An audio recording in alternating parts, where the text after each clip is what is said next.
up, everybody? Welcome back to another video. In today's video, it's very early in the morning. Not because I woke up early, but because I haven't went to bed yet. Day 2 has finished for the Detroit Lions and for the rest of the NFL in the draft. And now we're on to day number 3, the final day of the NFL draft, where the Detroit Lions are set to have 2 picks. So we're going to look ahead a little bit to day number 3, but specifically talk about some of these day 2 picks. Just a quick little recap. So let's get it started. You know, I got to shout out DoseOfDion, man, because it was actually the first time I went live on YouTube.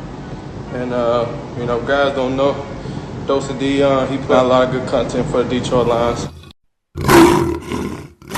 Welcome everybody to another video. Glad you guys are here. And I wanted to give a quick little recap on the Detroit Lions day 2 draft picks, as they made 3 picks in day number 2. We also got to hear Brad Holmes discuss these picks, and we got to also hear from some of these players that were selected for the Detroit Lions for day number 2. And I just want to do a quick little rundown. Now, this is definitely not what I thought was going to happen in day number 2, but that's okay. You know, we got a new regime. They're going to make different picks than I anticipate. I'm going to be wrong, and that's okay. You know, we're still trying to figure out what the Detroit Lions are going to do, and especially in this year's draft with a new regime, with the Detroit Lions doing what they did in free agency, allowing for really, I mean, any position to be drafted, it's very difficult to predict what the Lions are going to do. And that's what we saw today, at least from my point of view. And that's okay. That's okay. And initially, some of these picks kind of took me off guard. But now, after listening to Brad Holmes and getting a little bit to really just think on it, I think we have and understand the reason the Lions did what they did in this draft. And with day 2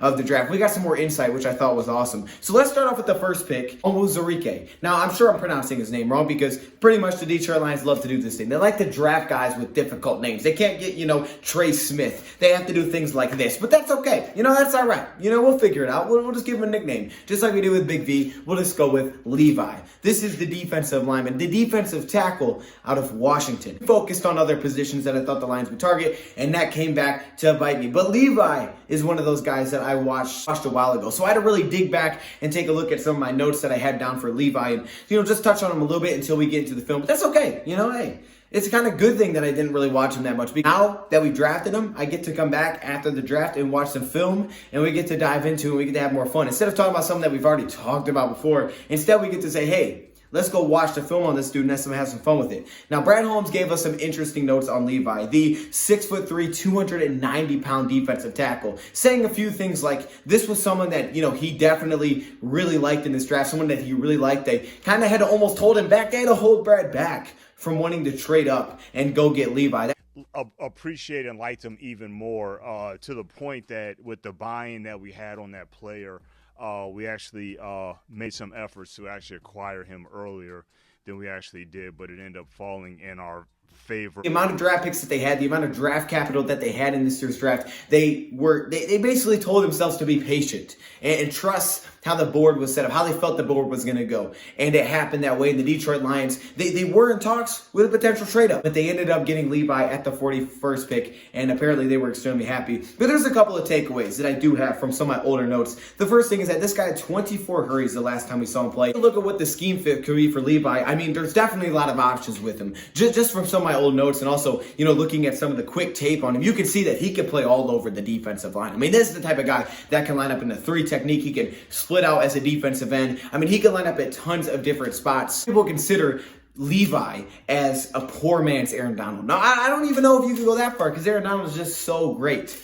But I will challenge you to do this. Look up Aaron Donald's draft profile, specifically from NFL.com. And then consider some of the things that we have coming out here for Levi, who was the 2nd defensive tackle off the board. His game is based on explosiveness, speed from the defensive tackle position, just disrupting an entire play. I mean, that's what really his game is all about. I saw him at the Senior Bowl for the one day. He was incredible. When he wasn't there, they took a step back, you know, from what we heard from what went down at the Senior Bowl. And when you watch him on film, I mean, that's what he is. He's a very explosive player. He consistently wins right off the snap. I mean, his release, he's the first guy to get his hands on the offensive lineman. Now, not to say that's it's flags because, you know, he's touching them right. And those guys are very, very valuable. We've seen the kind of money these guys have been getting paid. And he was the 2nd defensive tackle in kind of a thin defensive tackle class. But he was the 2nd defensive tackle taken off the board. It's clearly someone Brad Holmes wanted. The fact that they kind of had to hold him back from trading up. And I love that. And he said himself, we don't want to pigeonhole ourselves. And this is something that we knew coming into the draft. Fortunately, I thought they would go different positions, but that's okay. I'm fine with it. You take the guys that you want. And he said that's what they did. They drafted the guys that they love. His bull rush, his swim move, his ability to line up everywhere. I like him best as a 3 technique. Just a guy that can get after the quarterback from the interior. Those guys are not easy to find. And it's something that he wanted to address.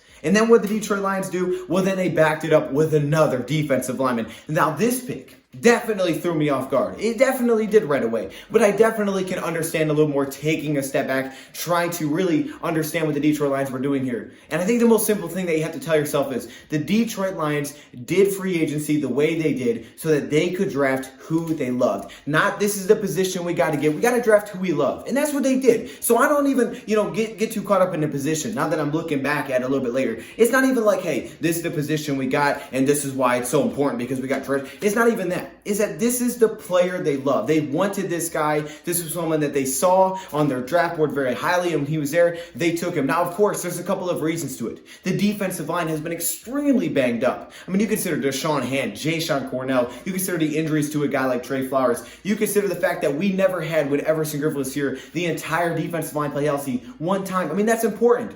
Health is important. So having guys that can get after the quarterback, especially when he's been with Michael Brockers, Aaron Donald, interior pass rush, is extremely important. You're talking about defense. It's going to be more attacking. They want to make the opposing quarterback uncomfortable. It's something that's definitely different. You have the edge rushers. You have the Julians. You have the Treys. You have the Romeos. But now you have the interior presence. It felt initially like it might have been, overdoing it, getting another defense line. But he's 6'1", just under 320 pounds. He still has been a little bit more reliant on power than speed, but he has both of those. And it's just hard to find it. And that's what makes those kind of guys, intriguing to a lot of teams, especially when we struggled to get the quarterback. We had injuries. So you understand it. And if you love him, you take that guy. Now, I think personally, from the some that I have watched, he played in a 3-4 defense, which makes you wonder, is he going to be a nose tackle? I mean, we have John Pennicini, right?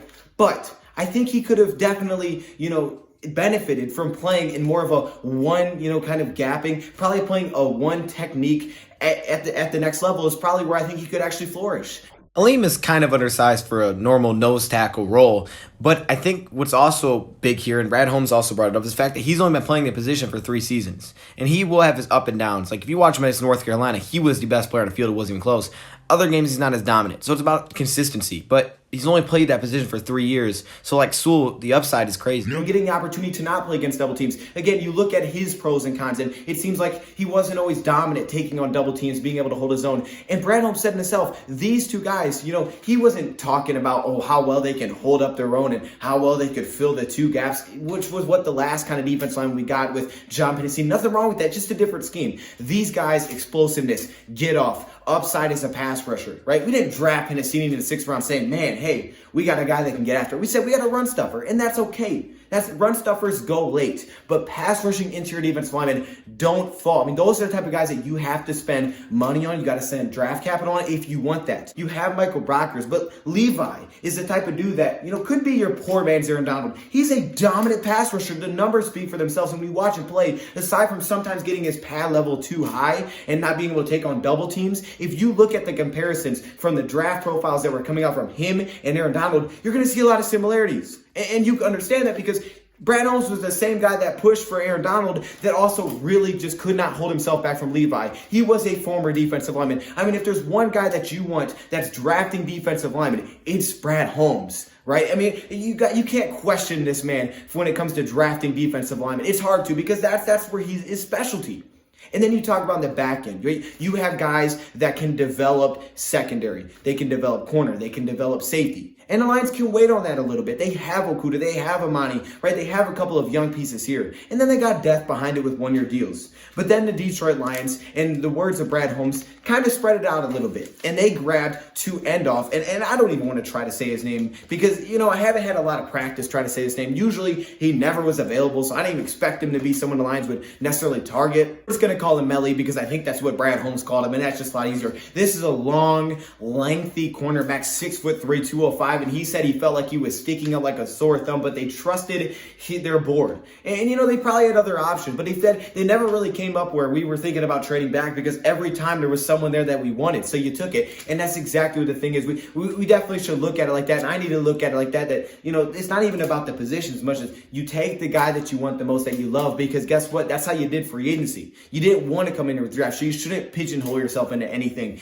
And when you look at a guy like Melly here out of Syracuse, you like the length. You know, also his brother, you know, very similar build, long, lanky type of corner. And you would think he has that press build, but if anything, that's the biggest concern. Hasn't played a lot of press opportunities, hasn't been a bully in press situations. You know, you watch him at the Senior Bowl, he's playing very far off. You didn't see him in a lot of press situations, which is weird. You would think that'd be his biggest strength, but actually his biggest strength is being able to have that deep speed. Is the deep speed. It's the versatility. As a run defender, he is outstanding. His ability to take on blockers, take on receivers is just incredible. He has a lot of zone experience, and I haven't watched a ton of film. That's why I'm excited to break it down. You know, when we're done with day 3, you look at his RAS score, his relative athletic score, in terms of speed and size. I mean, they both touch the boxes here. For a secondary coach that's now your defense coordinator, a guy that can develop these guys, and he's done it with undrafted free agents like Ken Crawley, this to me is the type of guy that if he believes in the fact that he can develop players, this is the type of guy you want. Yeah, he's maybe not the most polished player right now. He might not have the best production. He allowed a 66% completion percentage against good competition, you know, to be fair.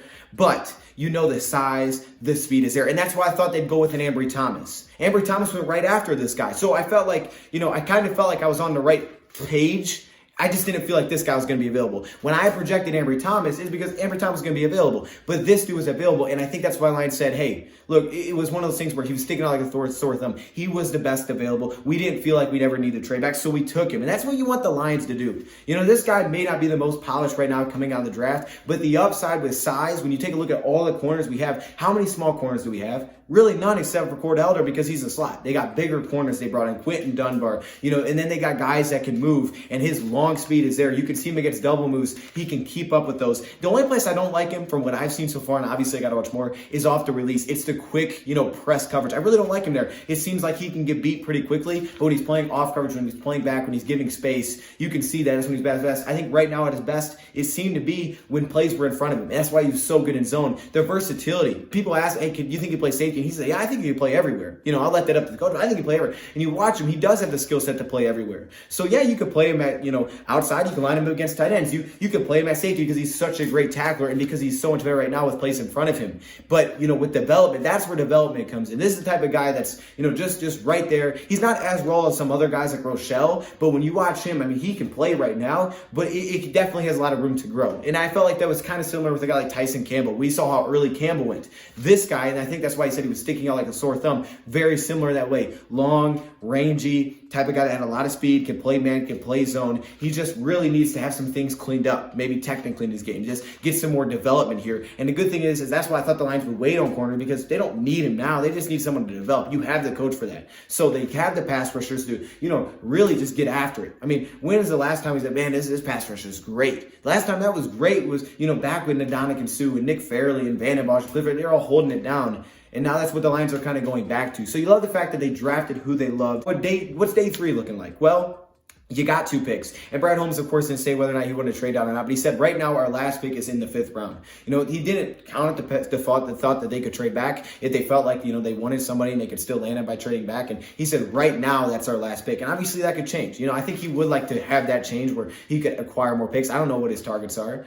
And, you know, he did say, hey, there's still some more picks left when he was asked about receiver, but he still didn't want to pigeonhole himself in that. To me, it feels like receiver's coming. When you look at how much has dropped the receiver spot, I mean, there's so many guys out there that I think the Lions could absolutely jump over. I just can't believe that Talon Wallace, St. Brown, like these guys are all still available. I think if you have a trade back opportunity, I would take one, you know, just to add more picks, but we'll see if they do it or not. You know, they got 112 and they got 153. I think linebacker is someone they could go for development if they want to do that, but they could also win on linebacker. Linebacker is one of those positions that transition. Cornerback takes time. Lineman takes time. So they got those, which makes sense analytically. Actually, development's going to take time. You know, but what positions don't take long to develop and translate? Linebacker, you know, safety actually just steps in and plays really well. So, you know, I think when you talk about day 3, receivers set up to get a receiver. Don't even worry about receiver. They're all just still chilling there. Even if you trade back, you're going to land, you could land a really nice receiver in day number 3. So I don't think you missed out on anything there. And just the way that he was talking about these guys, he did exactly what you wanted.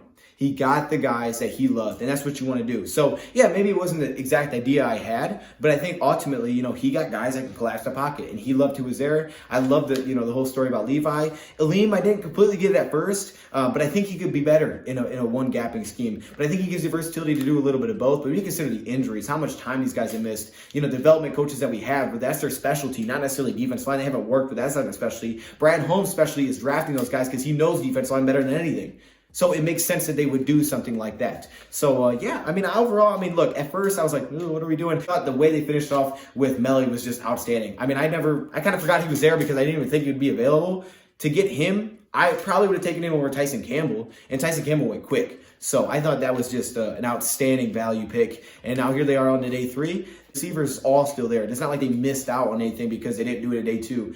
Brad Holmes definitely made it sound as if receivers something they could definitely target tomorrow, and it sounded like they kind of would. When you look at linebacker, yes, definitely depleted. I'd never loved the depth there anyways, but there's still a couple guys. You could look at interior guys like, Dylan Moses or Cameron McRone or I don't know, maybe even Derek Barnes or Anthony Hines, something along those lines. And outside, maybe more of your Jabril Cox, probably the top linebacker is still available. And I think, a guy like Justin Hilliard could also play outside. For safety, I think there's still some pieces there. Jamar Johnson, the fact that he's still available, I think is awesome. Ardarius Washington. I've always loved the depth at safety. I think Diablo went sooner than I thought he would. But safety still has great depth, especially when you consider what Aubrey Pleasant has done developing safeties. So those two positions, I think linebacker is probably the first one you go with if you're worried about it. But like I said, receiver, safety, those positions are still holding a lot of depth, which is kind of anticipated heading into it. There's also still some very nice depth at the running back spot. Different types too. I think Michael Carter is kind of a surprise. He's still here.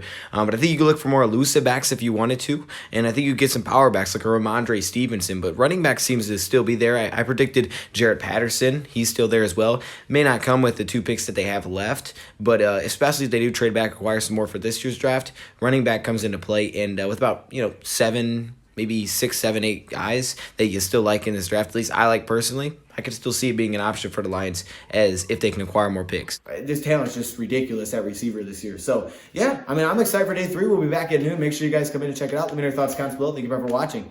And I'm out.